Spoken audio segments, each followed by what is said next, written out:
ఇది మంచి ప్రభుత్వ కార్యక్రమంలో భాగంగా పోలవరం సచివాలయం 1 గణేష్ నగర్ నందు పాల్గొన్న ఎంపీడీఓ జి శ్రీను మరియు సచివాలయ సిబ్బంది పాల్గొని కూటమి ప్రభుత్వ 100 రోజుల పాలన గురించి ప్రజలకు వివరించడం జరిగింది. ఈ కార్యక్రమం కూటమి నాయకులు, పంచాయతీ సిబ్బంది మరియు కార్మికులు పాల్గొన్నారు.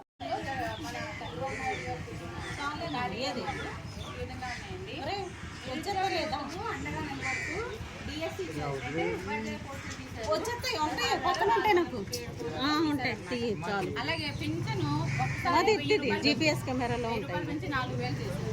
ఇంకొకటి ప్రతి నెల 1వ తారీఖు పేదల కోసం రాష్ట్ర వ్యాప్తంగా అన్న క్యాంటీన్ అంటే 5 రూపాయలకి భోజనం పెడతారు.